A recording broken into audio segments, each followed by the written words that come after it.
desse protocolo de host, né, de receber aqui mais duas pessoas que a gente vai estar falando aqui sobre o tema de influenciar. O nome do nosso painel hoje é Influenciadores.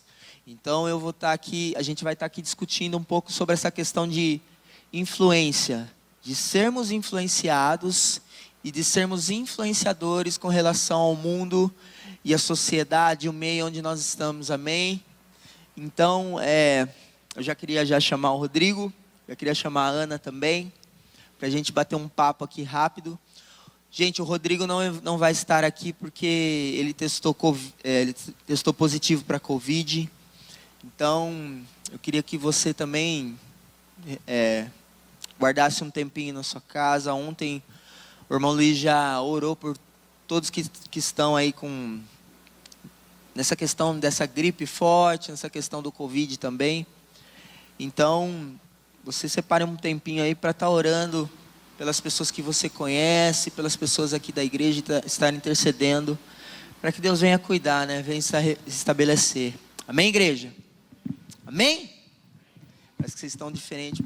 Tem um monte de lugar aqui na frente, se quiser sentar aqui na frente para participar um pouquinho mais, fica à vontade, tá? E aí, Ana? Bom e aí, dia, Gui? igreja. Bom dia. E aí, gente? Qual a expectativa para hoje? Eu sou fico meio sem jeito nesse negócio de receber aqui as pessoas, mas Conforme o combinado. É. A gente só tá aqui, a gente só fala amém, e aí você vai que vai. Imagina, gente, imagina. A gente vai estar falando hoje nessa questão de influenciar, né? Influência no mundo. Porque nós cremos que o ser humano ele é um ser que é influenciado. Tem pessoa que diz assim: eu não sou influenciado por ninguém. Eu tenho a minha opinião própria. Até as suas opiniões são formadas por pessoas. O primeiro ambiente de influência na nossa vida é a família. Você é influenciado pelo seu pai, pela sua mãe.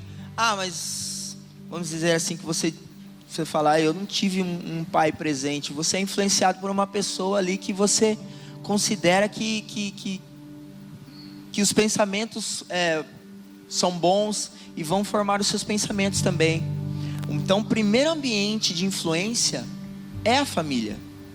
Não tem como você falar que você não é influenciado. Você vai ser influenciado. Você pode notar muito isso, Ana e Gui, quando a gente casa. Quando a gente casa, você casa com uma pessoa, ela vai vir com uma cultura da casa dela, e ali já começam os primeiros conflitos. Então vamos dizer assim, se ela teve uma influência assim, de um pai que era omisso dentro da casa, uma mulher que casa com um homem, onde o pai daquela mulher era omisso dentro da casa, quando chegar na casa que ela vai constituir nova ali, ela vai querer se impor. Porque na casa dela, a mãe dela era uma pessoa que se impunha muito. Então ela vê aquilo e começa a dizer assim: não, esse é o jeito certo de agir. É por isso que sai aquele ditado: diga-me com quem tu andas, que eu direi quem tu és, né? Exatamente. Que quando a gente anda muito com uma pessoa, a gente convive muito, a gente acaba se vestindo igual, falando igual, e isso influencia diretamente naquilo que a gente vai se tornar. Exatamente. E eu estava pesquisando a respeito de influência. O significado de influência é assim, ação ou efeito de influir. Ação de um agente físico sobre alguém ou alguma coisa, suscitando-lhe modificações. Então é exatamente isso que você acabou de falar. Quando a gente convive com alguém, a gente acaba sendo influenciado pelas pessoas que nós convivemos. E a gente acaba falando da mesma maneira, se vestindo da mesma maneira. E isso a gente pode trazer o nosso relacionamento com Deus. Quanto mais nos relacionamos com Jesus, mais semelhante a Ele nos tornamos, né? Então, assim, a influência, ela é muito importante e é essencial na vida do cristão. Porque se um cristão não é influenciado por Cristo Jesus, se um cristão não é influenciado pelas coisas do alto, como que ele vai poder influenciar de uma maneira positiva as pessoas que estão em volta dele? Exatamente, Gui. Fala um pouquinho, então, assim, da visão que você tem sobre a influência do cristão na sociedade, quero que você comece falando e depois eu quero a visão da Ana também. Sobre a questão do cristão influenciando a sociedade e a sociedade influenciando o cristão. Então dá um pouquinho da sua visão. Assim. Eu quero iniciar lendo Romanos. É um versículo que todo mundo conhece, eu acredito. Romanos 12:2. Eu vou ler na minha versão aqui da Bíblia, do meu celular, que é a NTLH, a nova tradução linguística de hoje, para uma fácil compreensão. Diz assim: não vivam como vivem as pessoas desse mundo, mas deixem que Deus os transforme por meio de uma completa mudança de mente de vocês. Assim vocês conhecerão a vontade de Deus, isso é, aquilo que é bom, perfeito e agradável a Ele. Vamos aí ficar aí na primeira frase desse versículo. Não vivam como vivem as pessoas desse mundo. Aqui já dá um claro exemplo de que a maneira que a gente deve viver não deve ser da mesma maneira que o mundo deve viver. Às vezes, hoje em dia, principalmente na atualidade hoje em dia, há uma confusão muito grande em dividir o que é igreja e o que é o mundo. Parece que o mundo tem cada vez mais entrando dentro da igreja e isso é uma coisa preocupante que nós cristãos devemos nos preocupar. Então a gente precisa entender que nós não fomos chamados para viver de acordo com o que o mundo faz. Você não foi chamado para viver de acordo com a maneira que o mundo está vivendo. Seja ela em diversas áreas, seja ela em diversos âmbitos. Eu não falo só apenas na questão de igreja, não. Eu falo na questão social, eu falo na questão de educação, eu falo na questão de empreendedorismo, eu falo na questão de tudo que engloba a sociedade, eu falo nisso. Porque a sociedade lá fora tem imputado sobre a igreja uma maneira de viver diferente que Cristo nos ensina. E isso é muito escancarado, principalmente nas escolas. Estão querendo ensinar na escola sobre ideologia de gênero. E o que a gente tem se posicionado para fazer com que isso não venha até as escolas? Será que nós temos aceitado assim, de bom grado essa ideologia? Será que vamos permitir com que os nossos filhos, nossos futuros filhos, sejam ensinados de maneira errada? Eu sei que a maior parte da nossa educação convém dos nossos pais, da nossa própria casa, mas a gente precisa entender que a gente é influenciado. E aí que entra uma questão: existe a influência para o lado positivo e existe a influência para o lado negativo. Dentro da sua casa você pode ser influenciado pela questão positiva, sim, mas fora da sua casa você vai ser muito influenciado pelas questões negativas. E é isso que a gente precisa analisar, que nós como cristãos não devemos aceitar os padrões que a sociedade impõe sobre nós. Nós devemos ir pela contramão do mundo. Jesus mesmo, a gente tem isso como a vida de Jesus. Jesus mesmo, ele não veio para fazer aquilo que o povo daquela época estava fazendo. Os escribas, os fariseus andavam de uma maneira, mas aí veio Jesus e mostrou para os fariseus, para os escribas, que há uma maneira totalmente diferente de viver, mas de acordo com a liberdade que Ele mesmo nos dá através da sua santa palavra. Então eu acredito que nós como cristãos, nós não devemos aceitar a ser influenciados pelo mundo. Há muitas coisas boas que o mundo pode nos oferecer, sim, porque não é só porque não está aqui dentro da igreja quer dizer que é negativo. A gente precisa entender que, tipo assim, a vida fora das quatro paredes da igreja. Não é só porque está aqui dentro, quer dizer que a única coisa que você precisa saber é aquilo que está aqui dentro. A gente precisa ter esse filtro, que entender que lá fora tem coisas boas, mas a gente precisa entender que a maioria das coisas de lá de fora são coisas ruins. Exatamente. E Ana, assim você queria, se você quiser também dar uma pincelada sobre a influência do cristão na sociedade, assim como o Gui falou, e também da sociedade dentro da igreja, dentro do cristão. Eu queria que você falasse um pouquinho da sua visão quanto isso. Fica à vontade, pode falar.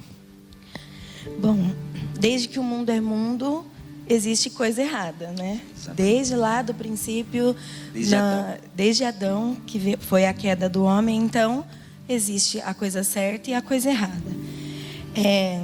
Hoje em dia, os valores eles estão totalmente invertidos, cada vez mais latente isso, e a gente acaba que ficando meio sufocado diante de uma avalanche de coisas que tem acontecido, a ponto de, às vezes, não sei se é só a minha impressão, mas parece que a gente fazendo certo, a gente fica constrangido.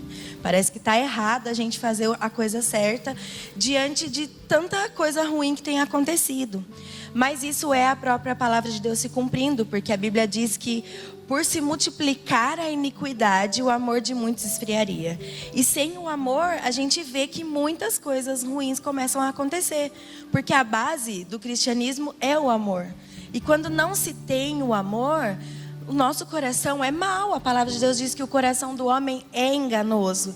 E quando nós somos controlados pelas nossas emoções, pelo nosso coração, e nós deixamos o evangelho de lado, nós somos influenciados por aquilo que é a inclinação do nosso coração, que é a maldade, né?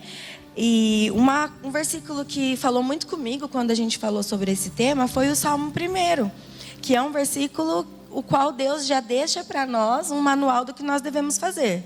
Olha o que ele diz: bem-aventurado o homem que não anda segundo o conselho dos ímpios, nem se detém no caminho dos pecadores, nem se assenta na roda dos escarnecedores. Ou seja, se você quer ser bem-aventurado, feliz, nós não podemos andar segundo o conselho dos ímpios. Se a palavra de Deus está dizendo isso, quer dizer que o Senhor já sabia que nós passaríamos por momentos em que os ímpios iriam nos dar conselhos. E muitas vezes, nós como cristãos, a gente negligencia a nossa fé e a gente dá mais ouvidos ao que o ímpio fala. Por isso que a palavra de Deus já fala: não se preocupe se o ímpio está prosperando. Porque nós temos que saber que aquilo que o homem planta, isso ele também colhe. Então, apesar de ser ímpio, se o trabalhador é digno do seu salário, todo mundo que trabalha vai ter a sua prosperidade. Mas o diferencial da vida do cristão são as promessas de Deus sobre a vida dele. Exato. Então não tem como nós sermos felizes se nós seguirmos o conselho dos ímpios, que é o que está dizendo: bem-aventurado o homem que não anda segundo o conselho dos ímpios, não se detém no caminho dos pecadores, nem se assenta na roda dos escarnecedores. Antes tem o seu prazer na lei do Senhor, e na sua lei medita de dia e de noite. Então, é fato que nós vamos conviver com pessoas ímpias. É fato que nós vamos conviver com pessoas que vão trazer influências não boas na nossa vida. Mas é o nosso posicionamento que vai fazer a diferença. Nós não podemos simplesmente ficar quietos, né? Nós temos que nos posicionar. É nesse momento em que nós devemos colocar o cristianismo em prática. Pode falar. Exatamente. Acho que essa palavra que a Ana falou, posicionamento, é uma palavra muito forte. Hoje em dia não dá mais para ficar em cima do muro. Não dá mais para ser aquele crente 007, né? Um agente secreto. Ninguém conhece. Ninguém sabe quem é. Não sabe se você é crente, se você vai na Umbanda, se é espírita, não sabe. Porque você não se posiciona. Quando surge aquela piadinha lá no trabalho, você fica quieto. Quando falam, criticam a igreja, criticam alguma coisa, você fica quieto. Sabe, não dá. Nós sempre vamos ser a menor parcela da sociedade. Apesar de que 80%, mais de 80% do Brasil, da população brasileira é cristã, juntando católicos e evangélicos, protestantes e espíritas também, que se dizem cristãos. Apesar de sermos 80% da população, crente, cristão mesmo, aquele que segue, discípulo, são poucos. Nós sempre vamos ser a menor parcela do ambiente onde nós estamos. Por isso que nós temos que ter posicionamento. Por isso que nós temos que ser influenciadores. Queria deixar aqui Mateus 5, do versículo 13 ao 16. Vós sois o sal da terra. Ora, se o sal vier a ser insípido, quer dizer, sem sabor, como lhe restaurar o sabor? Para mais nada presta, senão para ser lançado fora e ser pisado pelos homens. Versículo 14. Vós sois a luz do mundo. Não se pode esconder a cidade edificada sobre um monte, nem se acende uma candeia para colocá-la debaixo do alqueire, mas no velador, e alumia a todos os que se encontram na casa. E aí o versículo 16, que eu gosto muito. Assim, brilhe também a vossa luz diante dos homens, para que vejam as vossas boas obras e glorifiquem a vosso Pai que está no céu. Assim brilha a sua luz diante dos homens, para que vejam as vossas boas obras. Tudo que você faz, tudo que você realiza na sua vida é para a glória de Deus. Se você é um bom empregado na empresa que você trabalha, para a glória de Deus. Se você tem um negócio, você é um empresário, empreendedor, é para a glória de Deus. Você tem um pequeno negócio, um grande negócio, tudo que você empreende na sua vida, tudo que você faz é para a glória de Deus. Você está representando o reino de Deus. Nós estamos influenciando a sociedade. Para cair num assunto que eu quero tratar com vocês, eu quero só trazer o conceito que foi entregue por Deus para um cara chamado Bill Bright. Ele é cofundador da Jocum, que a Jocum é Jovens com uma Missão. É uma escola uma escola missionária, muito famosa, né? Todo mundo conhece a Jocum. E ele trouxe o conceito das 7 esferas de influência. Então, as 7 esferas são compostas por igreja, governo, educação e ciência, economia e negócios, artes e entretenimento, comunicação e mídia. E tem mais um, que eu acho que é o mais interessante, que é a família. A família, eu acho que para mim é a primeira esfera de influência. É a esfera de influência mais importante que tem.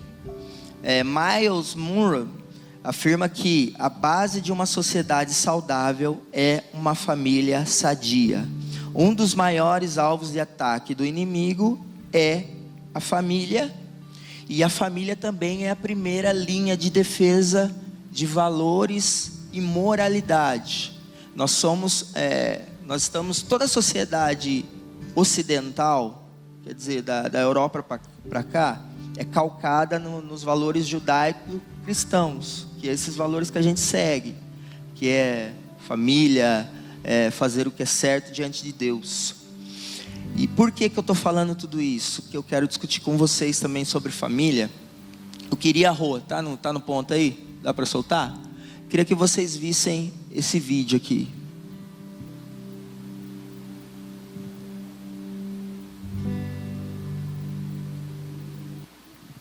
Volta bem no comecinho.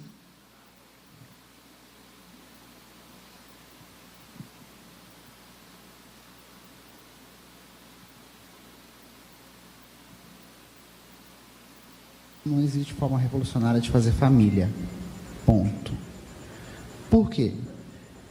Quando dizem pra gente, o movimento LGBT quer acabar com a família, o movimento LGBT é um movimento promíscuo que defende o sexo desregrado, a gente entrou numa lombra dos 90 para cá de se colocar numa posição defensiva, de dizer não, a gente não quer destruir família nenhuma, não.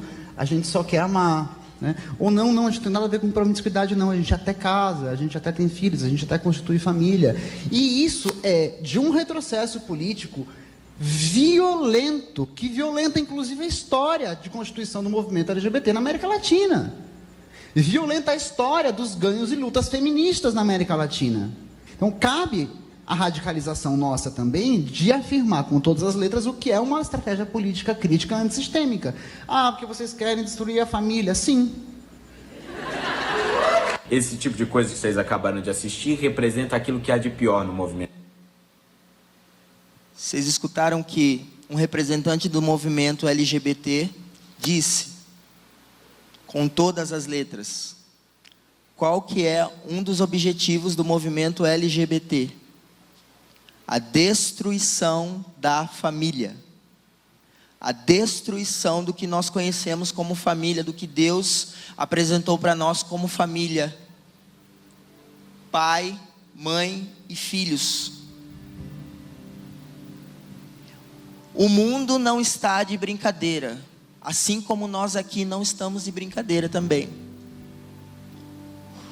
A partir do momento que o mundo destrói a família, acabou a sociedade.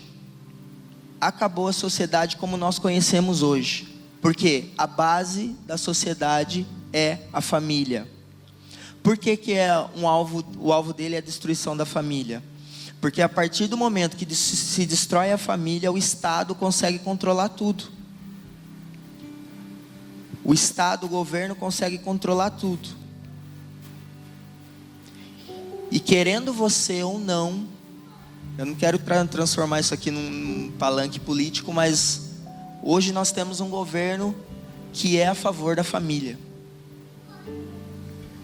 Mas daqui a um tempo, mais precisamente em outubro, a gente vai ter que escolher. A gente vai ter que escolher se a gente é a favor disso ou se a gente não é a favor disso. Por isso que eu gostei quando a Ana falou sobre posicionamento. Qual é o seu posicionamento? Queria que vocês falassem um pouquinho sobre. A gente muitas vezes tem o costume de separar as coisas, né? E desde o ano passado, algo que Deus tem trabalhado muito comigo e eu tenho trazido na escola bíblica é exatamente sobre isso. Não dá para a gente separar. Não dá. Quando a gente é cristão no trabalho, a gente é cristão em casa, eu falo isso por quê? Por experiência própria. Dentro da nossa casa, a gente é aquilo que a gente realmente é. Porque quando a gente está fora de casa, a gente consegue segurar a onda. Você consegue passar para uma pessoa que você é mais calmo. Pode ver que com quem tem filhos, com o filho dos outros a gente é mais tolerante. Quando é os nossos que não estão se comportando, a gente já chama atenção. Quando é o do outro, a gente fala, bonitinha, criança. Então, dentro da nossa casa, a gente é aquilo que a gente realmente é. Mas o principal papel do cristão no mundo é ser cristão em tudo. Não dá para a gente separar. No meu trabalho eu estou aqui para trabalhar, é o meu salário, eu não posso me posicionar. Se isso fere o cristianismo, você tem que se posicionar.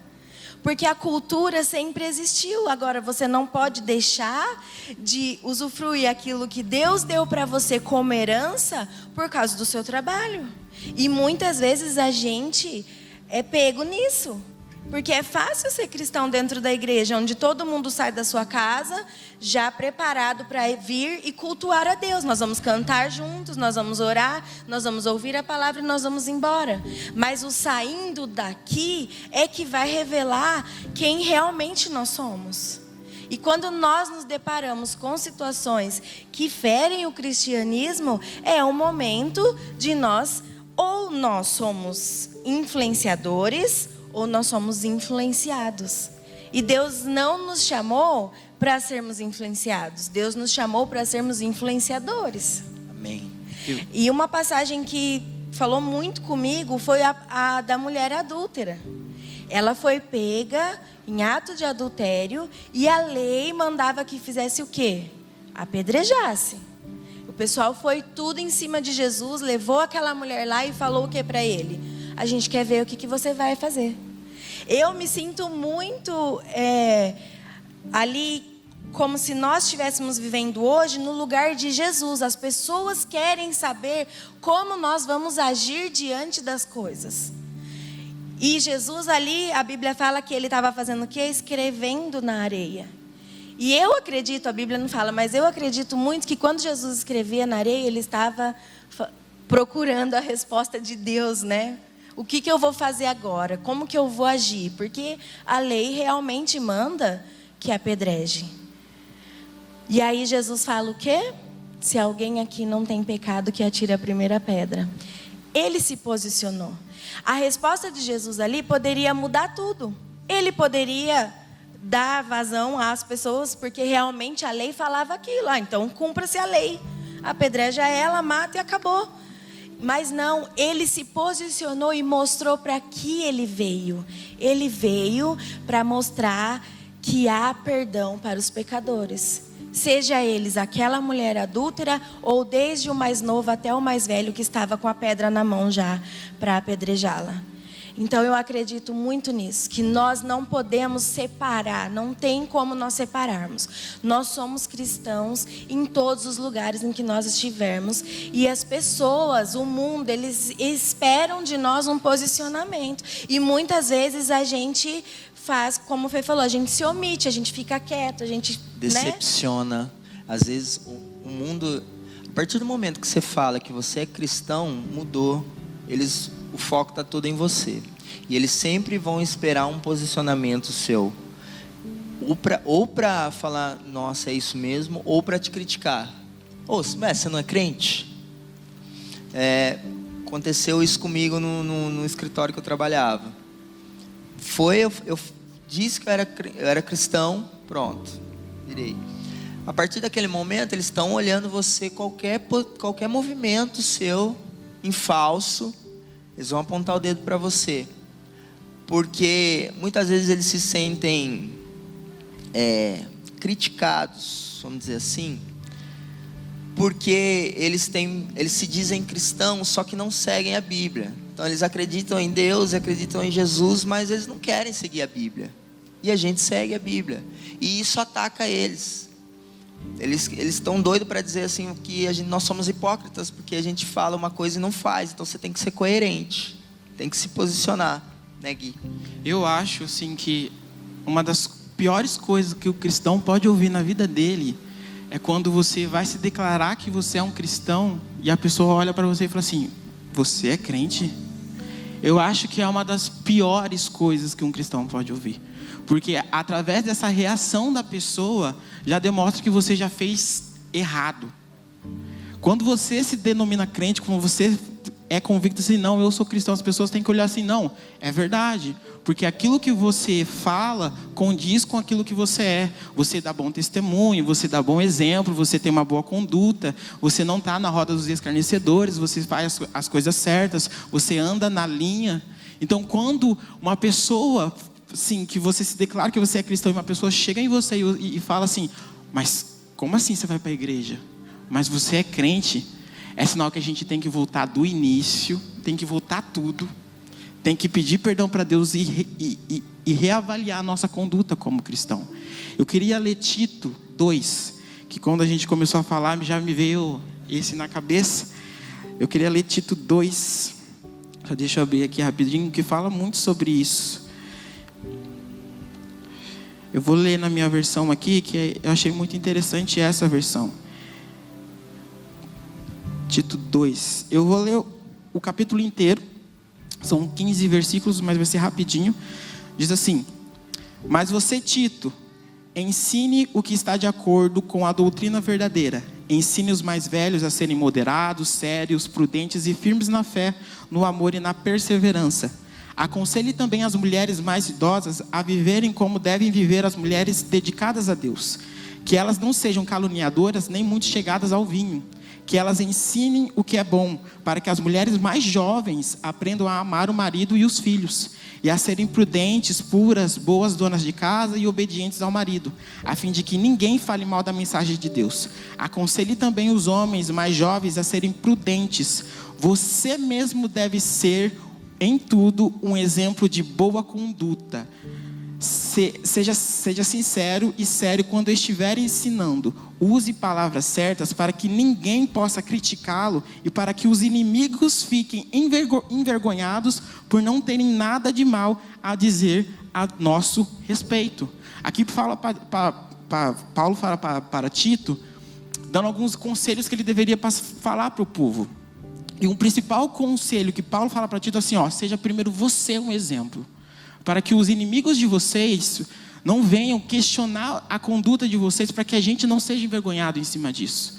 Porque é isso que a gente vê muito hoje em dia. As pessoas, elas se posicionam, elas se falam cristão, se denominam cristão, mas tem um posicionamento totalmente errado de acordo com a palavra de Deus. E isso acaba, de alguma maneira, prejudicando o evangelho. Tem uma música que eu escuto, que o trecho fala assim: cada um é responsável pelas suas escolhas, Mas e se a falta de fé deles for culpa nossa? De não nos ter apresentado você como o livro mostra. Agora eles julgam o livro pela capa e vão embora. A gente precisa entender que, vamos trazer uma analogia, que Deus fosse um livro. E a gente é a capa desse livro. E tem um ditado que fala que a gente às vezes julga o livro pela capa. Se a capa é atrativa, quer dizer que o livro é bom. Se a capa não for atrativa, quer dizer que o livro não é tão bom assim. É a mesma coisa do cristianismo e do evangelho. Você é a capa e Jesus Cristo é o livro que mostra a história para a pessoa. Então a gente tem que ter uma capa. A palavra diz que nós somos a carta de Cristo. A carta de Cristo, exatamente. Eu ia falar isso, mano. A gente é a carta de Cristo. O que as pessoas têm lido em nós? O que as pessoas assim, têm visto de Cristo em nós? Será que aquilo que a gente... Eu penso assim, se não tivesse a Bíblia e Cristo fosse conhecido só através daquilo que você representa de Cristo, quem seria Cristo? Exatamente. Eu gosto de uma frase que assim: as pessoas não vão ver Jesus, mas qual é o Jesus que nós estamos mostrando para as pessoas? Nós somos o Jesus que as pessoas vão ver. Nós temos que ser Jesus na terra. E continuando sobre isso, também tem outra frase que diz assim: você é a junção dos livros que você leu. Então, o que a gente tira disso é que eu gosto de pensar também que nós somos uma esponja. Nós absorvemos tudo aquilo que cai na gente, a gente absorve. E é importante a gente ter a consciência sobre o que nós estamos sendo expostos. Para o que você está sendo exposto o tempo todo, o que você está assistindo, o que você está lendo, com quem você está conversando. Tem uma frase também que diz que você é a média das 5 pessoas que você anda. Você é a média das 5 pessoas mais próximas de você. O que essas pessoas conversam com você? Qual é o papo que os seus amigos batem? Qual o papo que vocês falam ali? Você é influenciado o tempo todo. Aí a gente vê, assim como eu fico triste, pastor incentivando a assistir BBB, porque lá tem uma pessoa que se diz cristã, que entrou lá e vamos torcer. Esquece isso, irmão. Assim, sendo bem prático, ali não tem nada, nenhum valor cristão para ser acrescentado na sua vida. Então, o que você está assistindo? Né? Uma das esferas de influência que eu citei aqui são as mídias. Estão na mídia social. Quem você está seguindo? Né? Nós não temos que ser alienados, né? Nem antigamente. Cria-se que se você não tivesse... Tem igreja que dizia que se você não tivesse televisão dentro da sua casa, você seria santo. Resultado: as pessoas escondiam a TV dentro do armário. Mas assim, nós não temos que ser, como a Ana disse, não há separação entre a igreja e a sociedade e o mundo. Dentro da igreja, o nosso ministério dentro da igreja, são 5% das pessoas que estão dentro da igreja que vão trabalhar nos ministérios da igreja. 5%, no máximo. Não dá para todo mundo cantar, não dá para todo mundo pregar, não dá para todo mundo ser host, não dá para todo mundo ser diácono. Isso quer dizer o quê? Que o nosso maior ministério está na sociedade. A igreja é o lugar onde os santos são equipados com conhecimento, com a presença de Deus, com o Espírito, com tudo, para atuar na sociedade, para sermos influenciadores. Mas assim como o Gui comentou também, é o contrário que está acontecendo. É a igreja que tem sido influenciada. Há uma relativização dos valores cristãos. Aí, o aborto não é tão assim, depende. Mas não, homossexualismo não é tão assim. Às vezes a pessoa nasceu assim, começa uma relativização dos valores cristãos. É a sociedade influenciando a igreja, quando na verdade deveria ser ao contrário. Eu não sei se vocês pensam assim. Sim, eu dou graças a Deus pela igreja desse século, pela igreja dessa geração aqui, porque é uma igreja que tem entendido que servir a Deus é muito mais do que servir dentro da igreja. A gente veio de uma história de evangelho onde você só seria usado por Deus, onde você só seria importante no reino de Deus se você tivesse algum cargo dentro da igreja. Se você fosse um pastor, se você fosse um diácono, se você cantasse, se você dançasse, enfim, qualquer coisa que você poderia fazer em cima desse púlpito, em cima dessa plataforma, aí sim você era usado por Deus. Mas hoje, o Espírito Santo tem trazido no nosso entendimento que nós não fomos chamados para servir aqui apenas. Fomos chamados também para servir e ser servos de Deus lá fora na sociedade. Essas 7 esferas da sociedade, elas estão ali justamente para mostrar que é ali que o cristão precisa ir. Tem uma frase que eu gosto muito que diz assim: o mundo só tem voz aonde a igreja se calou. E por muito e muito tempo, a igreja se calou muito por diversas coisas que estão lá fora. Por isso que hoje, às vezes, está do jeito que está. Sabe por quê? Porque a gente deixou. A responsabilidade de mudar, de transformar a sociedade é nossa, mas a gente preferiu o quê? Deixar essa responsabilidade para outra pessoa. Quando o Felipe falou a respeito da porcentagem das pessoas que são cristãs, cara, se você olha essa porcentagem e fica feliz... Desculpa, você entendeu errado. É totalmente triste, sendo que a grande maioria da população brasileira se denomina crente e a sociedade brasileira está do jeito que está. É sinal que nós, como cristãos, não temos feito o nosso papel direito. E se você fica feliz com essa porcentagem, desculpa, vou falar mais uma vez, você entendeu errado. Porque a partir do momento que você entender da maneira certa, você vai ver e analisar que essa porcentagem é horrível. Porque a gente precisa estar lá fora, onde o mundo tem voz, a gente precisa ganhar voz. A gente precisa de pessoas na política, a gente precisa de pessoas na educação, a gente precisa de empreendedores na economia, a gente precisa sim de artistas no meio das artes. A gente precisa sim de pessoas que são cheias do Espírito Santo, agindo como influenciadores desse reino. Lá quando o Felipe falou a respeito do sal, o sal tem 2 coisas que o sal faz. Ele dá sabor e preserva. Se você coloca muito sal em alguma coisa, fica preservado. Se você coloca um pouco de sal, ele dá sabor. E é isso que nós somos. Nós precisamos preservar os valores cristãos que nós ensinamos dentro da igreja.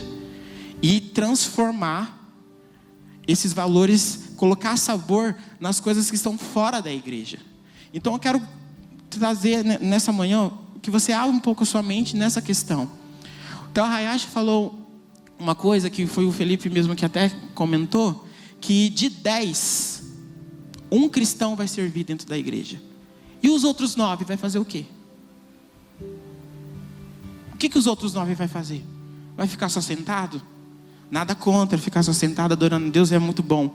Mas se você é verdadeiramente um filho de Deus, você precisa entender que você foi chamado para ser resposta de uma geração que está indo cada vez mais ao colapso.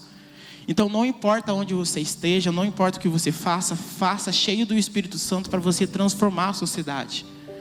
Eu vejo assim muitas pessoas aqui da igreja começando o empreendedorismo, fazendo alguma coisa. Eu fico muito feliz com isso, porque é necessário. Gente, os doces da Ana são maravilhosos, gente. Precisa de gente assim, ó, parece que ela unge o negócio. É muito bom. E não falo só apenas da Ana, tem várias pessoas que têm o seu pequeno negócio e de fato, continue fazendo.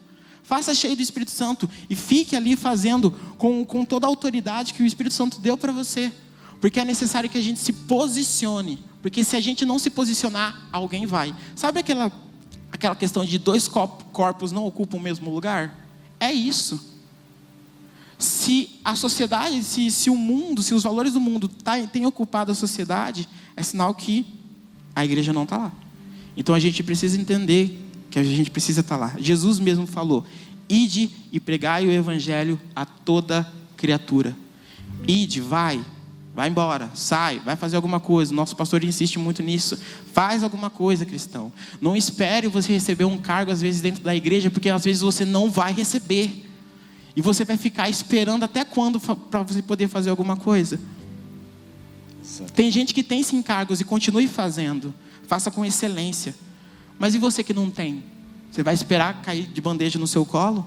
Ou você vai fazer aquilo que Deus te pediu para fazer no meio onde você está? É isso aí. Até o Gui comentou da Ana. E como a nossa primeira esfera de influência é a família, eu gosto muito quando ela posta os vídeos do Theo orando, cantando, tocando. Porque ali ela já está influenciando na vida dele. Já está influenciando, dizendo assim, esse é o caminho.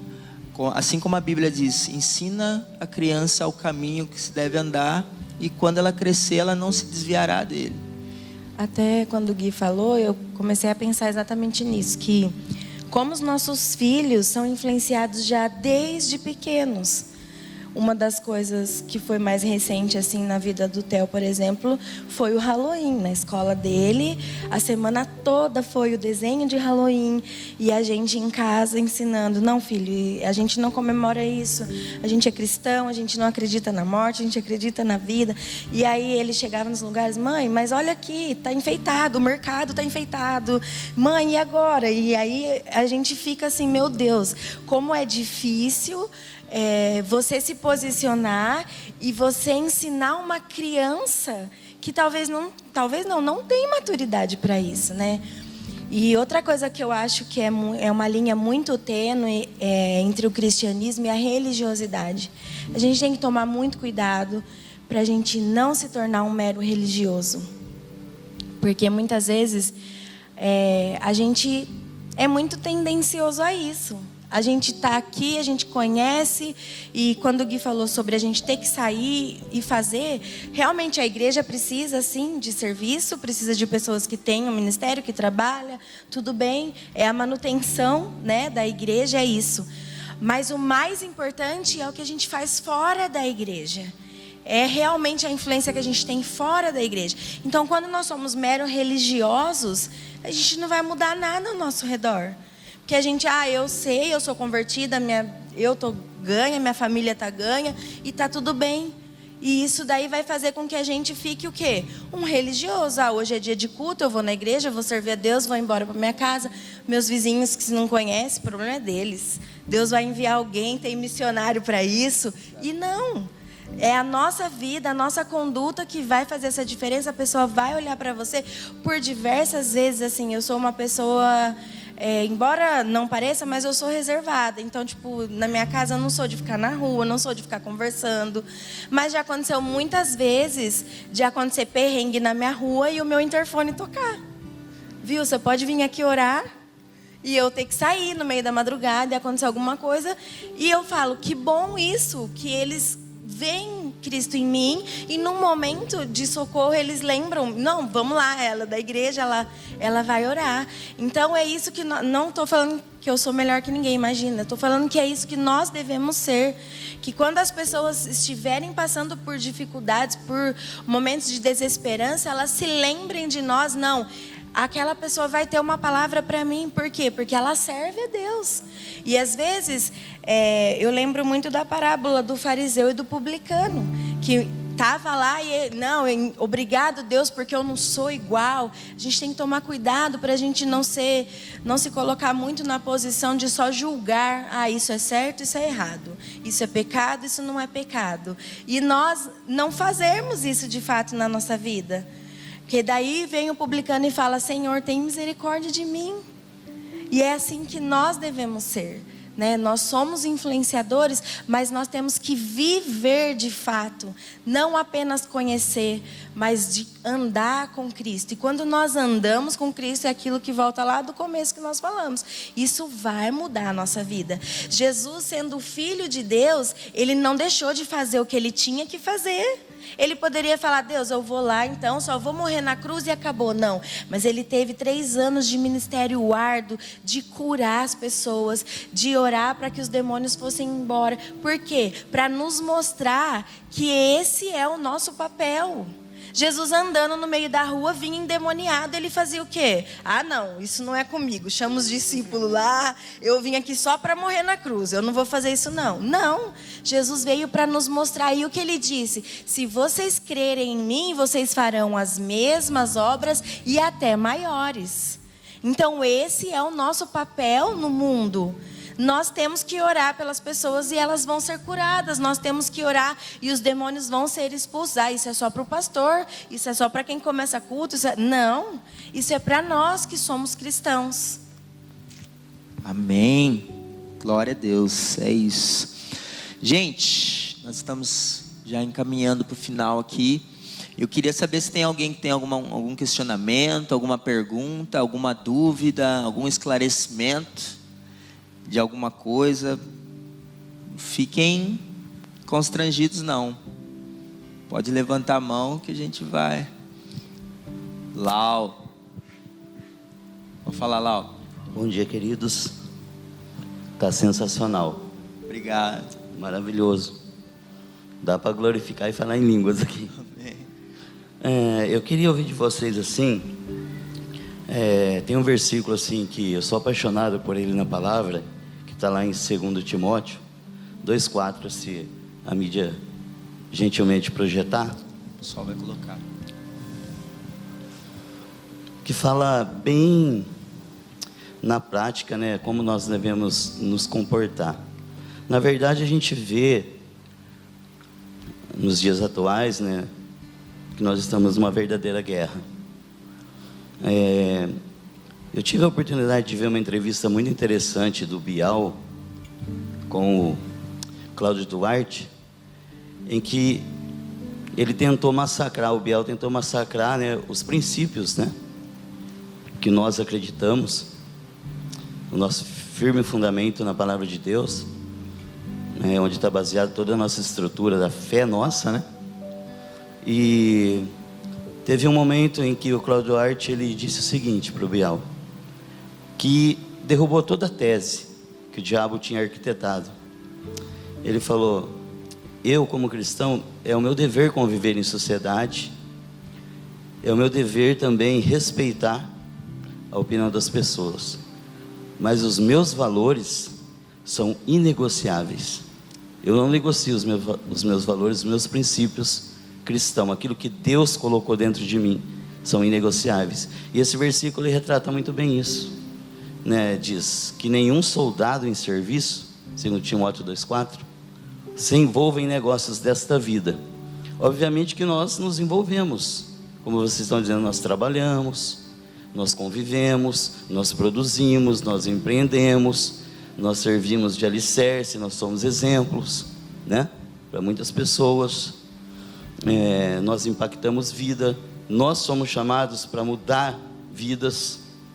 Às vezes nós não entendemos muito bem isso e não praticamos, mas esse é o nosso chamado. Marcos 16,15 diz isso, né? E aí diz: nenhum soldado em serviço se embaraça, se envolva com negócios desta vida, a fim de agradar ou satisfazer os desejos daquele que nos alistou, que nos, em algumas versões diz, arregimentou. Ou seja, nós estamos numa guerra. O Guilherme citou aí a questão do sal, né? O próprio Jesus ensinando isso, ele disse: se o sal for insípido, para que serve? Se o sal não mudar situações, se nós, igreja, não mudarmos situações, nós não estamos servindo por nada. Desculpem, mas nós estamos passando a nossa geração e não estamos produzindo nada em prol do reino de Deus. Isso dói, enxergar uma igreja assim.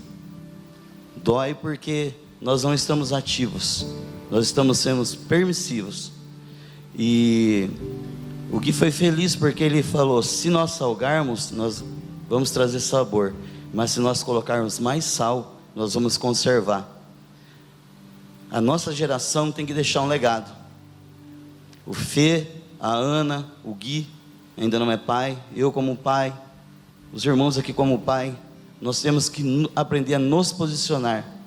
Nós não temos que ser como um vento, né, uma moinha que o vento espalha. Nós temos que entender que os nossos filhos têm que entender quem é o Deus que nós servimos, porque um dia nós vamos partir, E eles vão ficar aqui e vão continuar representando o reino. E nós vemos hoje, tudo que vocês falaram está maravilhoso, está poderoso, está tremendo. Eu louvo a Deus por esses momentos, porque isso tem que ser lançado mesmo nas mídias sociais, para que as pessoas assistam e aprendam um pouco mais do que é ser igreja, do que é ser família, do que é não negociar os seus valores.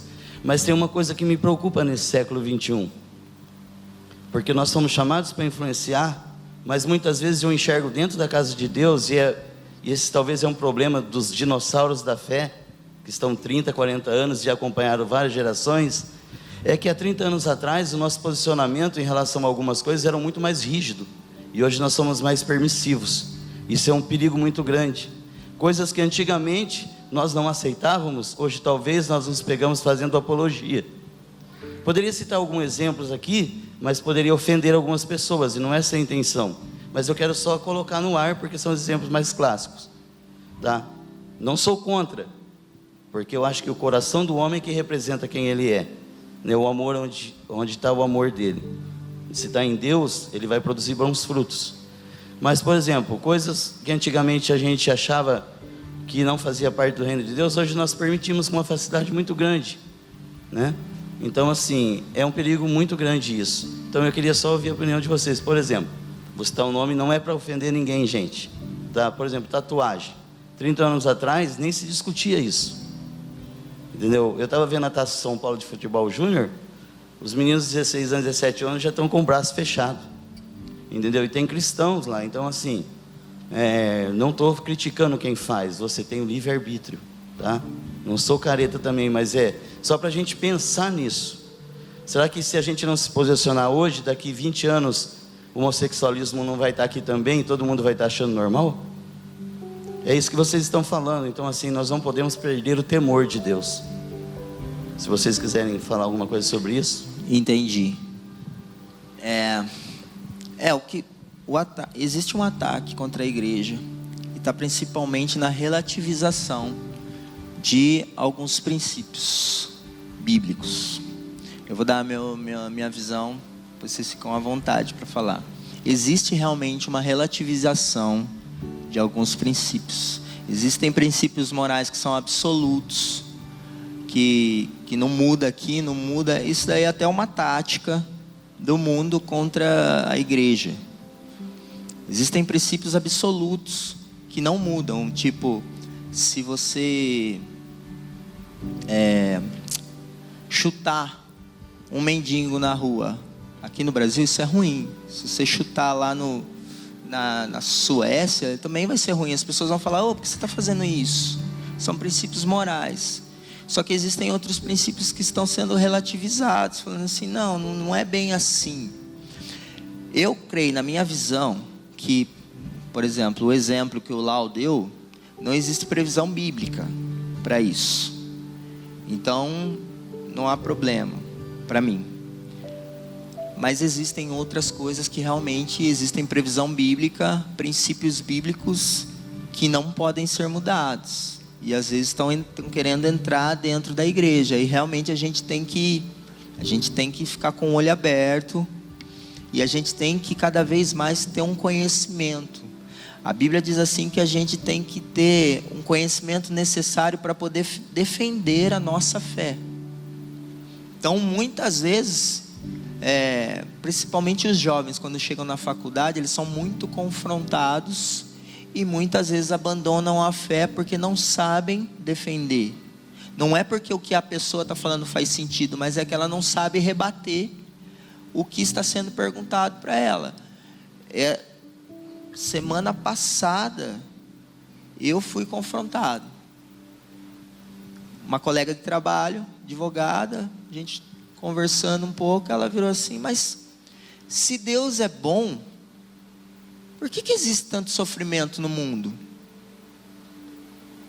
Então, às vezes, se você não tem uma base bíblica boa, você não sabe fazer a defesa da sua fé, quando você é confrontado com questionamentos assim, você vai ser derrubado, né? Se alguém chegasse e perguntasse para você: você sabe falar? Você sabe se defender? Então a gente tem que tomar cuidado para não haver uma E em muitos relativização. casos isso abala a fé da própria pessoa. Da Porque ela própria. não tem a resposta para aquilo e ela começa, será que realmente Deus é bom? Eu estou acreditando errado. Eu falo como jovem, né? Eu falo isso igual o Lau citou esse exemplo da tatuagem. Eu tenho tatuagem, mas como o Felipe falou, tem coisas que não foram deixados esclarecidos na Bíblia. A tatuagem é uma delas. Mas a gente precisa entender os princípios disso, os princípios da palavra de Deus. Por exemplo, vou falar como jovem aqui agora. Você jovem, você adolescente que tem vontade de fazer tatuagem, a Bíblia não condena a tatuagem, tá? Mas se porventura sua mãe ou seu pai fala assim, não faça tatuagem, e você fazer a tatuagem, você quebrou um princípio, que é a obediência. Então, aquilo que não é pecado se torna. Exatamente. Porque às vezes você faz aquilo que é contra os valores que você aprendeu. Então a gente precisa analisar muito essa questão de entender os princípios da palavra. Porque Jesus, ele nos chamou para a liberdade e falou para a gente não voltar para o jugo de escravidão. Às vezes nós temos o pensamento muito retorgado, muito atrasado, pela questão da religiosidade. Às vezes, porque antigamente, as igrejas de antigamente, era tudo... É como se fosse um padrão. Você tinha que usar um terno, uma gravata, as doutrinas e tudo mais. Tal. É errado ter doutrina? Não, muito pelo contrário. A nossa própria igreja tem. Mas a gente precisa entender a fundo os princípios que são deixados na palavra de Deus. Por isso que a Bíblia nos ensina, nós jovens, como que o jovem conserva o seu coração. Como que o jovem consegue seguir os caminhos direitos? É observando a palavra de Deus. Então, às vezes, a gente peca, não porque às vezes é um assunto que a gente tem dúvida. Não, a gente às vezes peca porque a gente não conhece a palavra de Deus. Então, e eu vejo do Evangelho que o Evangelho é muito profundo para a gente tratar ele como raso. Jesus, ele está muito mais interessado naquilo que está dentro do que naquilo que está fora. A pessoa, ela pode ter o corpo repleto de tatuagens, mas pode ser muito melhor do que uma pessoa que veste terno e gravata. Provérbios vai falar, né? Sobre tudo que você deve guardar, guarda o seu coração. Porque dele procedem todas as saídas para a sua vida. Então, eu acredito muito que, realmente, o que o Lau falou... faz sentido. Tem muitas coisas que antigamente era totalmente proibido e hoje não são mais. Mas eu acho que o termômetro do cristão é a paz no coração. A Bíblia fala o quê? Seja o árbitro a paz. Então, se você sente paz com Deus e se o que você está fazendo não está ofendendo a outra pessoa, é fato que isso é muito relativo, porque às vezes o nosso posicionamento pode agradar umas pessoas e pode desagradar outras. E não é essa a questão, a gente não está aqui para isso. Né? Porque se a gente for pensar se eu estou agradando a todo mundo, ninguém vive mais. Né? Porque tudo que você faz vai ter pessoas que vão achar ok e outras vão achar, meu Deus, que absurdo.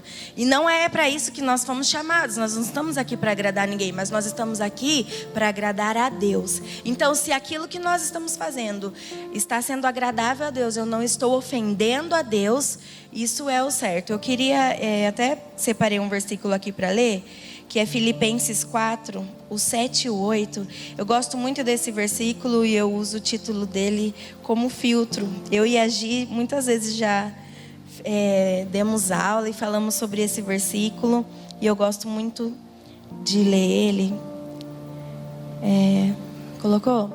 E a paz de Deus, que excede todo entendimento, guardará os vossos corações e os vossos pensamentos em Cristo Jesus. Deixa aí, depois eu leio o 8. O Provérbios 4, 23 vai falar o quê? Sobre tudo que se deve guardar, guarda o seu coração, porque dele procedem as saídas da vida. Como é que eu vou guardar o meu coração? Esse versículo responde: e a paz de Deus, que excede todo o entendimento, guardará os vossos corações e os vossos pensamentos em Cristo Jesus. O 8. Quanto ao mais, irmãos, tudo que é verdadeiro, tudo que é honesto, tudo que é justo, tudo que é puro, tudo que é amável, tudo que é de boa fama, se há alguma virtude e se há algum louvor, nisso pensai.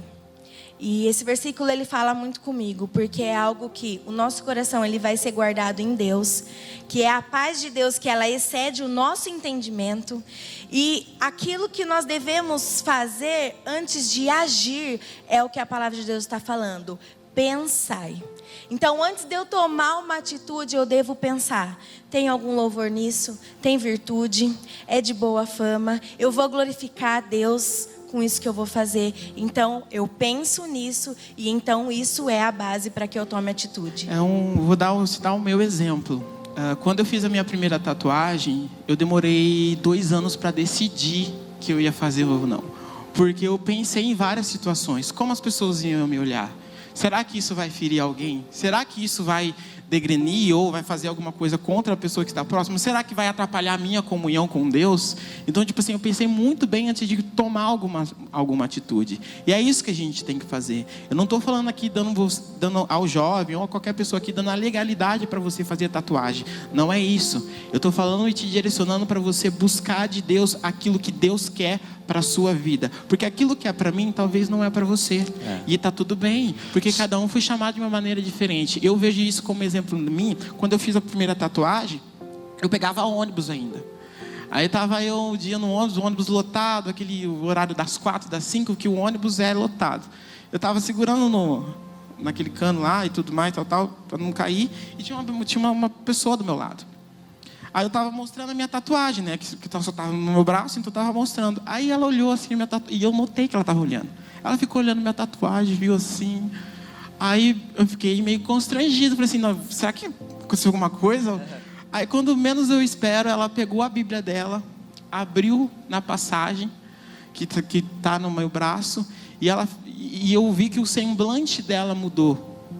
Então, tipo assim, eu fiquei muito feliz que a minha tatuagem em si foi um canal de bênção para a vida dela. Quer dizer que uma tatuagem que você fazer vai ser canal de bênção? Não, também não é assim. Mas o que eu quero dizer para você é que às vezes você deve pensar muito bem antes de tomar uma atitude, porque a atitude que você toma vai ter uma reação depois. Então a gente tem que analisar e filtrar, como a Ana acabou de falar, tudo que a gente tem que viver. Às vezes a gente precisa analisar: o que é bom para um não é bom para outro. O que é bom para tal pessoa talvez não é bom para mim. Só para ter um contraponto à questão da própria tatuagem, a minha mãe é a minha mentora espiritual. Tudo que eu tenho de dúvidas espirituais, eu corro com ela, converso com ela, falo com ela, e ela ora por mim, a gente ora junto. E a minha mãe simplesmente diz que odeia, que não gosta, que acha que não é de Deus. E ela fala, não faça. E eu não tenho nenhuma tatuagem. Porque, na minha visão, o princípio de honra teu pai e a tua mãe para que te prolonguem os dias na terra é muito forte para mim. Eu acho bonito, acho da hora, acho muito louco. Mas eu não tenho nenhuma e não pretendo fazer nenhuma. Porque o princípio de honrar pai e mãe para mim é importante. Quando eu fiz a minha tatuagem, fiz só cortando assim rapidinho, minha mãe não ligava. Pode fazer, o corpo é seu. Mas agora, se eu falasse em colocar piercing, nossa, aí ela virava um bicho, viu? Ela virava um bicho. Aí eu não tenho nenhum piercing, nenhum furo. Mas a tatuagem ela deixou. Então, tipo assim, é esse princípio que você falou, em obedecer e desobedecer. É um princípio que a gente aprende dentro da igreja, que nós precisamos obedecer aos nossos pais. Sabe por que eu tô falando isso? Porque a igreja em si, ela gosta de muito sim, não, pode, não pode, isso, aquilo. Só que a palavra de Deus não é assim. A palavra de Deus, por isso que se chamam princípios e não leis. Princípios, eles são as bases das leis. Assim como na sociedade, eu sou advogado. Se uma lei que for criada, ela for contra algum princípio constitucional, algum princípio que está lá na Constituição, essa lei não vale, essa lei é inconstitucional, essa lei é nula. Então os princípios, eles são mais fortes do que as próprias leis. E nós, como os cristãos, nós temos que se basear em cima dos princípios cristãos. Então não é sim ou não, pode, não pode, você tem que ler a Bíblia, irmão. Mesmo porque, eu não lembro agora onde está escrito, mas a Bíblia fala que a palavra de Deus, ela é eficaz, né, como uma espada cortante de 2 gumes, e ela é apta para discernir as intenções. Então eu acredito que a palavra de Deus diz que Deus não vê como o homem vê. Quando foi para escolher lá Davi, ele falou o quê? Não olhe para a sua aparência, porque Deus não vê como o homem vê. O homem vê o exterior e Deus vê o interior, Deus vê o coração. Então eu acredito que Deus, ele está mais preocupado com a intenção, mesmo porque uma pessoa sem tatuagem, sem piercing, se ela estiver descumprindo os valores e os princípios, ferindo isso, ela também vai estar errada. Isso não vai diferenciar ela da outra pessoa que tenha. Então eu acredito que realmente tudo está no nosso coração, na nossa intenção. Não que isso seja uma desculpa para a gente sair fazendo as coisas por aí, não. Mas vai na palavra. Vê o que a palavra de Deus está falando, qual é a vontade de Deus, procure agradar a Deus. A Nil quer falar. Até o microfone chegar na Nil, eu só queria dar um exemplo. Hoje eu sigo muitos pastores nas redes sociais. E os pastores, gente, eles estão saturados dessas perguntas. De se pode ou não pode, se tatuagem é pecado. Sabe por quê? Porque a gente está em uma sociedade onde os nossos problemas são tão graves... Porque a gente não precisa, são tão graves que a gente não precisa lidar com esses problemas que são tão rasos. A gente está aqui falando a respeito de condutas e de princípios e dando ensinamentos e instruções de como a gente precisa se comportar na sociedade. E isso é um assunto pertinente. Aí às vezes a gente perde tempo em discussões, e tempo, ano passa ano, e a gente fica com a mesma pergunta. Tatuagem é pecado, sim ou não? Já foi o tempo disso. Está na hora de a gente analisar assim, não, vamos ir contra aquilo que verdadeiramente é o nosso problema da atualidade. Vamos ir sobre aquilo que é verdadeiramente contra os princípios da palavra de Deus. Pode falar, Nil. Bom dia. Bom, eu tenho algo a dizer a respeito disso. Pode, não pode, deve, não deve. É muito bacana quando a pessoa tem consciência daquilo que ele vai fazer. Eu não sei se o Mike lembra, mas quando ele tinha por volta de 18, 19, 20 anos... Chegou ele e um amigo dele em casa com um livrinho de tatuagem, o nome dele é Edson. E eles todos eufóricos, falando que ia fazer aquela tatuagem, e veio mostrar para mim, se lembra? E aí ele perguntou para mim, e aí mãe, o que você acha? E eu aprendi com a pastora a não pegar a responsabilidade para você. Você joga a responsabilidade para a pessoa, porque eu não estava falando com uma criança, eu estava falando com 2 adultos. E aí eu falei assim para ele, olha, vocês vão orar. Eu não vou responder para vocês se vocês devem ou não. Vai pedir, porque o Espírito Santo, ele é a pessoa certa para responder. E aí esqueceram o livrinho lá em casa, se passaram vários anos. E lá, acho que com 28 anos mais ou menos, o Mike fez. Não uma, mas várias tatuagens. Só que ele chamou a responsabilidade dele, a responsabilidade para ele, e disse, mãe, porque ele sabia que eu ia ser questionado, né? Nossa, mas o filho da Nil fazendo tatuagem? Aí ele veio e mostrou uma tatuagem bonita, né? Aí ele falou, mãe, se alguém questionar você, você diz que fui eu. Eu sou dono do meu nariz. Lembra, Mike? Eu sou dono do meu nariz, então eu estou fazendo. E consequentemente a Fanny fez, e consequentemente a Ju também fez uma pequenininha. Enfim, isso pode ou não pode, gente, é uma questão. Às vezes o que é pecado para você não é pecado para mim. Então é muito bacana quando você assume as suas responsabilidades do seu ato, daquilo que você vai fazer. Porque quando você chama a responsabilidade para você, eu fui questionada apenas uma vez. Mas o seu filho tem tatuagem? Eu falei, tem. Ele é maior de idade, ele é vacinado, é um menino íntegro, é um menino de Deus. Ele fez, não mudou em nada o cristianismo dele, não mudou em nada a maneira dele ser, nem da esposa, nem da minha filha, nem... Então, é só isso que eu queria deixar para vocês. Em questão de pode ou não pode, pega a responsabilidade para você, pergunta para Deus, devo ou não devo? Ele sentiu paz em fazer, mas eu não falei para ele, faça ou não faça. A responsabilidade foi dele. Então que fique bem claro que criticar alguém é muito fácil, jogar pedra é muito fácil, mas precisa ver, aquilo que é pecado para você é pecado para o teu amigo, é pecado para o teu irmão. Então tudo que é puro, tudo que é de boa fama, nisso pensai. Que criticar, jogar pedra, empurrar é muito fácil, Mas, ao invés disso, estenda a mão e tire ele do buraco. Ajuda ele a caminhar mais alguns quilômetros espiritualmente, ok? Amém. Alguém mais tem algum questionamento? Mais um, mais dois, mais três. Tatuagem é um negócio legal, né, gente?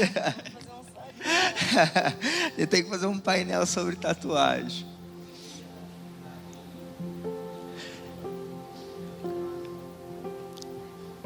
Certo. Bom dia. Não, só queria colocar não é um questionamento, só dar uma opinião na parte que a Ana falou sobre posicionamento. Eu me formei agora recente na Faculdade de Serviço Social e dentro da faculdade tem muito debate sobre o vídeo que você trouxe, da pessoa que trouxe o tema. E sobre posicionamento, tem muitos projetos que às vezes as igrejas não falam e dentro da faculdade a gente estuda aquilo e assim é horrorizante, é muito pesado. Um dos projetos deles é sim derrubar a família. Ela tem um canal no YouTube e assim ela fala umas coisas absurdas e onde muitos jovens estão seguindo. Fora também os projetos de várias religiões que está surgindo aí. E, tipo assim, dentro da faculdade, do serviço social, tem que ter muito posicionamento. Muito, porque, assim, é como se fosse um mundo colorido, onde todo mundo tem que amar todo mundo e tem que aceitar todo mundo. Acredito que até o Fê também lida muito com isso por questão de leis. Porque tem muita lei que é para ser aprovada. E se não tiver cristão, que nem o Gui falou, se não tiver um cristão lá para ter posicionamento, eles derrubam. Deixa eu falar, já teve mandado de prisão expedido contra pastor que pregou contra a homossexualidade. Então, assim, é uma realidade hoje. É lógico que o pedido não foi para frente, porque é inconstitucional, está defendendo a sua fé ali. E cada um tem o poder de dar a sua opinião sobre o que quiser, mas eles estão avançando. Até, se eu não me engano, teve uma lei querendo forçar os pastores a fazer o casamento, né? Exatamente, PL 122 foi em um ano de... eu não me lembro o ano agora. Mas o projeto de lei 122 que dizia que ninguém pode ser privado da sua pensamento filosófico e posicionamento, orientação sexual. Enfim, o projeto de lei ele dizia assim, que se um pastor não celebrar um casamento homossexual, ele pode ser condenado de 1 a 5 anos de prisão.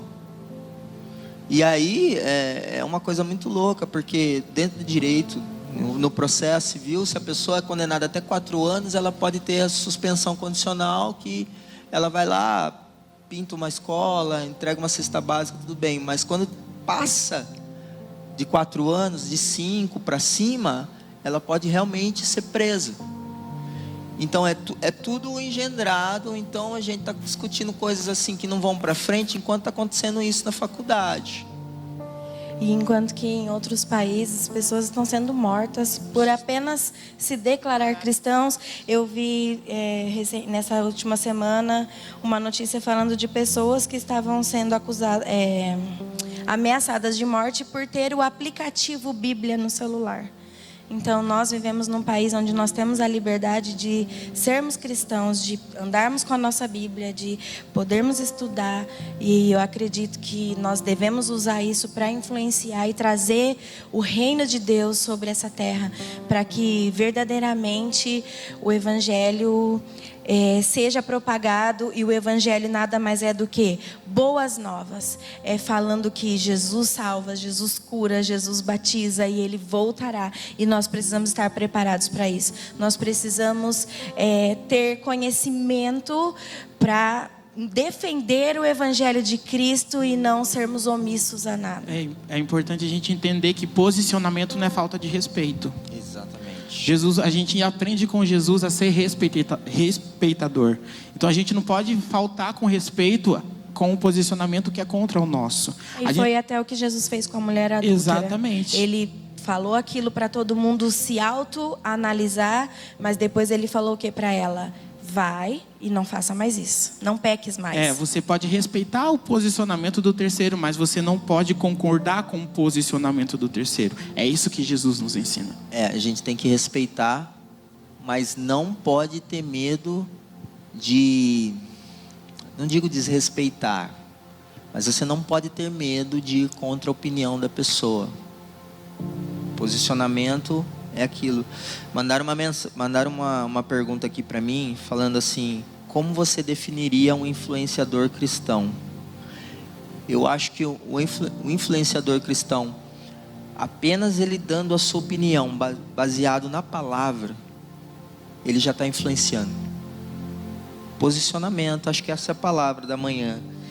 Apenas você se posicionar como um cristão, falar assim: a Bíblia diz assim. Eu escutei uma coisa muito interessante essa semana. Existe um movimento que diz assim: o que Jesus faria? Eu ia falar isso agora. O que Jesus faria? Só que ele falou assim: não é o que Jesus faria. Porque o que Jesus faria te traz uma percepção do que você acha que é certo, que Jesus agiria. Não é o que Jesus faria, é o que Jesus fez. O que Jesus fez? Mas o que Jesus fez? Vai ler a Bíblia. Exatamente, a Bíblia diz que o povo perece por falta de conhecimento, e é exatamente isso. Se nós conhecermos Jesus, o que ele realmente foi, o que ele fez, a Bíblia conta diversas situações cotidianas que Jesus passou. Então não tem como, a Bíblia é complicada, eu não consigo entender, mas a gente perde tempo assistindo séries, a gente perde tempo assistindo, lendo livros que não vão agregar nada na nossa vida, dos nossos valores e nos nossos princípios cristãos muitas vezes, não criticando, cada um faz o que quer com o seu tempo, mas nós como cristãos temos a obrigação de saber quem Jesus é, o que ele fez, como Jesus se posicionava diante das coisas, para que a gente também saiba como agir, né, nas situações da nossa vida. Eu acredito que tem uma coisa que é muito preciosa, que ninguém pode tirar de você, que é o seu conhecimento. Isso ninguém pode tirar de você. Podem tirar o seu tempo, o seu nome, o seu título, o seu cargo. Isso é tudo temporário. Mas aquilo que você carrega, o seu conhecimento, ninguém pode tirar de você. Então invista o seu tempo em conhecer Jesus. E você conhecendo Jesus, você automaticamente vai se parecer com Ele. E você vai conseguir se posicionar da maneira como Ele foi. Beleza? Pessoal, tem muitas perguntas aqui, mas já são 9h20 e o pastor já está cortando aqui. Então, assim, a gente vai estar aqui. Se vocês quiserem ter algum questionamento, a gente fica aqui, né, e responde vocês, tá, pessoal? Mas a escola dominical, o painel, a gente vai ter que terminar, tá bom? Vocês gostaram? Foi edificante? Foi ou não foi?